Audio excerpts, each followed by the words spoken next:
ಹೌದು. ಇವತ್ತು ನಾಳೆ ಟುಮಾರೋ ಕೆಲವೊಂದು ಆಡಳಿತ ಪಕ್ಷದವರು ಎಲ್ಲ ಹೇಳಿದ್ದಾರೆ. ಅದ್ರ ಮೇಲೆ ವಿಶೇಷ ಹೇಳಿ. ನಾ ಏನೋ ಸ್ಟಾರ್ಟ್ ಮಾಡಿಲ್ಲ ಅಧ್ಯಕ್ಷರೇ, ಸ್ವಲ್ಪ ಸಮಾಧಾನ.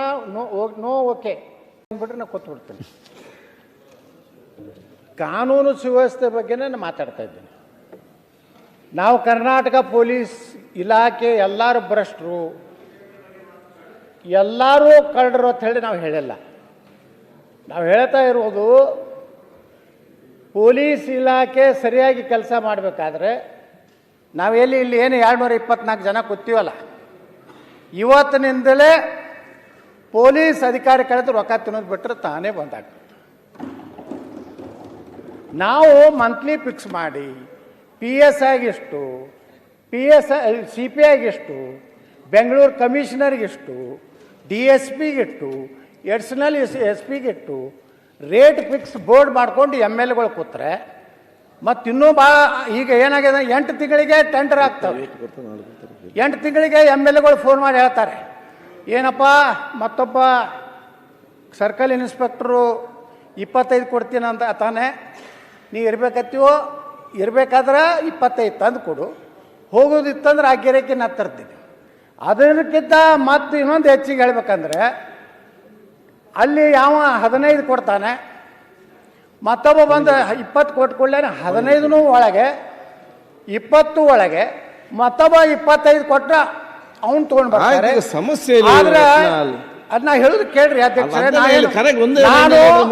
ನಾನು ಕಾನೂನು ವ್ಯವಸ್ಥೆ ಬಿಟ್ಟು ಬೇರೆ ಮಾತಾಡ್ತಾ ಇದ್ದೀನಿ. 24 ಗಂಟೆ ಮಾತಾಡಿ 5 ನಿಮಿಷ 10 ನಿಮಿಷ ಮುಗಿಸಿ. ಯಾಕಂದ್ರೆ ಅಧ್ಯಕ್ಷ ನಾ ಏನ್ ಹೇಳ್ತಾ ಇದ್ದೇನೆ ಅಂದ್ರೆ, ಈ ವ್ಯವಸ್ಥೆ ಪೊಲೀಸ್ ಇಲಾಖೆಯನ್ನ ಯಾರು ಒಳ್ಳೆ ಅಧಿಕಾರಿಗಳದ ಅವ್ರನ್ನ ಸರ್ಕಾರ ಈಗಾಗಲೇ ಒಂದೇನೋ ವ್ಯವಸ್ಥೆ ಮಾಡ್ಕೊಂಡಿದೆ.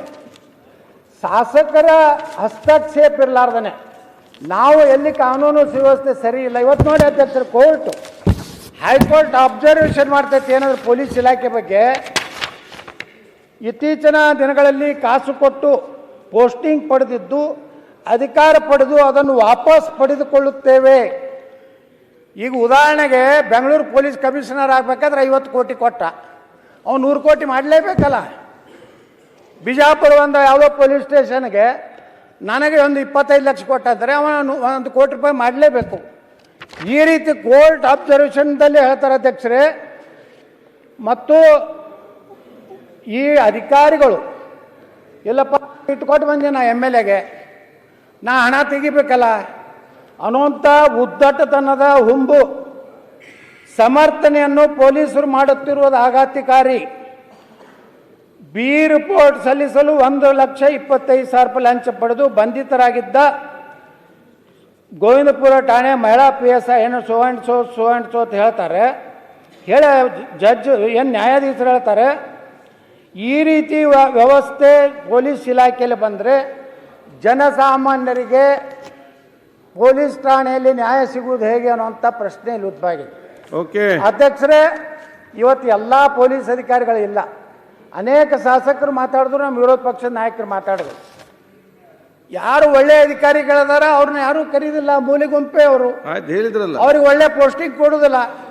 ಯಾವಾಗ ಪೂರ್ತಿ ಹಾಳಾಗಿ ಸತ್ಯಾನಾಶ ಆದ್ಮೇಲೆ ಇನ್ನೇನೂ ಆಗೋದಿಲ್ಲ ಅಂದಾಗ ಆ ಅಧಿಕಾರಿನ ಓದಿ ಕೊಡ್ತಾರೆ. ಮತ್ತು ಒಳ್ಳೆಯ ಅಧಿಕಾರಿಗೆ ಪ್ರಮೋಷನ್ ಕೊಡೋದಕ್ಕೂ ಸಹ ತೊಂದರೆ ಕೊಡೋದು, ಪ್ರಮೋಷನ್ ಮಾಡೋದಿಲ್ಲ. ಯಾವುದಾದ್ರೂ ಕಾರಣ ಹಚ್ಚಿ ಒಳ್ಳೆಯ ಅಧಿಕಾರಿಗಳನ್ನು ಯಾವುದಾದ್ರೂ ಪ್ರಕರಣದಲ್ಲಿ ಸಿಗಿಸಿ ಇವತ್ತು ವ್ಯವಸ್ಥಿತವಾಗಿ ಪೊಲೀಸ್ ಇಲಾಖೆ ಸಂಪೂರ್ಣ ನೈತಿಕವಾದಂಥ ಒಂದು ಜನರ ಅನುಕಂಪನ ಕಳ್ಕೊಂಡ್ಬಿಟ್ಟಿದೆ. ಈ ರೀತಿ ಇರುವಾಗ ಅಧ್ಯಕ್ಷರೇ, ನಾನು ಗೃಹ ಮಂತ್ರಿಗಳು 2.5 ವರ್ಷ ಆಯ್ತು ಅಧಿಕಾರ ತಗೊಂಡು. ಪಾಪ ಅವರು ಅನೇಕ ಸಂದರ್ಭಗಳು ಅವರೇ ನಿಸ್ಸಹಾಯಕರಾಗಿ ಬಿಡ್ತಾರೆ. ಬೆಳಗಾವಿಯಲ್ಲಿ CT ರವಿ ಪ್ರಕರಣ ಆಯಿತು.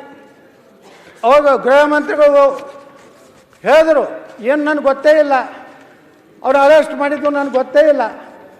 ಯಾವ ರೀತಿ ಒಬ್ಬ ಪೊಲೀಸ್ ಅಧಿಕಾರಿ ಇಲ್ಲೊಬ್ಬ ಕಮಿಷನರ್ ಇದ್ದರು, ಏನೋ ಹೆಸರಿದೆ, ನಾವು ಹೋಗಿದ್ವಿ ಖಾನಾಪುರ ಪೊಲೀಸ್ ಸ್ಟೇಷನ್ಗೆ.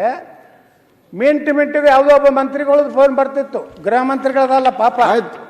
ಆ ಮಂತ್ರಿ ಡೈರೆಕ್ಷನ್ ಮ್ಯಾಗ ಆ ಕಮಿಷನರ್ ಕೆಲಸ ಮಾಡ್ಲಕತ್ತಿದ್ದ. ಯಾವ ರೀತಿ ಒಬ್ಬ ವಿಧಾನ ಪರಿಷತ್ತಿನ ಸದಸ್ಯನ ಜೊತೆಗೆ ಇವತ್ತು ವಿರೋಧ ಪಕ್ಷದ ಶಾಸಕರನ್ನ ಟಾರ್ಗೆಟ್ ಮಾಡಿದ್ರೆ ಪ್ರಮೋಷನ್, ಒಳ್ಳೆ ಪೋಸ್ಟಿಂಗ್. ಈಗ ನನ್ನ ಮೇಲೆ 79 ಕೇಸ್ ಹಾಕಿದ್ದಾರೆ ಪೊಲೀಸರು. ಸ್ವಯಂ ಪ್ರೇರಿತ ಅವ್ರು ಯಾರು ಕಂಪ್ಲೇಂಟ್ ಕೊಟ್ಟಿಲ್ಲ ಏನೂ ಇಲ್ಲ ಅಧ್ಯಕ್ಷರೇ, ಇವರು ಸ್ವಯಂ ಪ್ರೇರಿತ ಕೇಸ್ ದಾಖಲೆ ಮಾಡೋದು ಮತ್ತು ಪ್ರೆಷರ್ ನನ್ನ ಸಲುವಾಗಿನ ಸ್ಪೆಷಲ್ ವಕೀಲ್ ನೇಮಿಸಿದ್ದಾರೆ. ಅದಕ್ಕೆ ಯಾವುದಕ್ಕೂ ನಾನು ಏನು ಕೇರ್ ಮಾಡೋದಿಲ್ಲ. ನ್ಯಾಯಾಲಯ ವ್ಯವಸ್ಥೆ ಇದೆ. ನಾ ಗೃಹ ಮಂತ್ರಿಗಳಿಗೆ ಇಷ್ಟೇ ಹೇಳೋದು, ನೀವು 2.5 ವರ್ಷ ಆಯಿತು. ನಿಮ್ಮ 2.5 ವರ್ಷದಲ್ಲಿ ನೀವು ಏನು ಸಾಧನೆ ಮಾಡಿರಿ ಇವತ್ತು ನಿಮ್ಮ ಉತ್ತರದಾಗ ಹೇಳಿ. ಇಷ್ಟು ನಾನು ಕೊಲೆ ಪ್ರಕರಣ ಕಡಿಮೆ ಆಗ್ಯಾವು, ಭ್ರಷ್ಟಾಚಾರ ಕಡಿಮೆ ಆಗಿದೆ, ಭ್ರಷ್ಟ ಅಧಿಕಾರಿಗಳಿಗೆ ಶಿಕ್ಷೆ ಕೊಟ್ಟಿವಿ. ಇವತ್ತು ಡ್ರಗ್ ಮಾಫಿಯಾದಲ್ಲಿ ಅವರೇ ಇದ್ದಾರೆ. ಉಸುಕು ಮರಳು ಮಾಫಿಯಾದಲ್ಲಿ ಪೊಲೀಸರ ಹಸ್ತಕ್ಷೇಪ ಇದೆ. ಅವರೇ ಟ್ರಕ್ಗಳು ಟ್ಯಾಂಕರ್ ಏನು ಲಾರಿಗಳು ಮಾಡ್ಕೊಂಡು ಇವತ್ತು ಹೊಡಿತಾ ಇದ್ದಾರೆ. ಬೆಂಗಳೂರಿನಲ್ಲಿ ರಿಯಲ್ ಎಸ್ಟೇಟ್ದಲ್ಲಿ ಅವ್ರದ್ದೇ ಬಂಡವಾಳ ಇದೆ. ಈ ರೀತಿ ಪರಿಸ್ಥಿತಿಯಲ್ಲಿ ಒಳ್ಳೆಯ ಅಧಿಕಾರಿಗಳು ಪಾಪ ಅವ್ರಿಗೆ ಒಳ್ಳೆ ಪೋಸ್ಟಿಂಗ್ ಕೊಡಲಾರ್ದೇ ನೀವು ಒಳ್ಳೆ ಆಡಳಿತ ಕೊಡ್ತೀವಿ ಅನ್ನೋಂಥದ್ದು ಇದು ಯಾವ ಕಾರಣಕ್ಕೂ ಸಾಧ್ಯ ಇಲ್ಲ.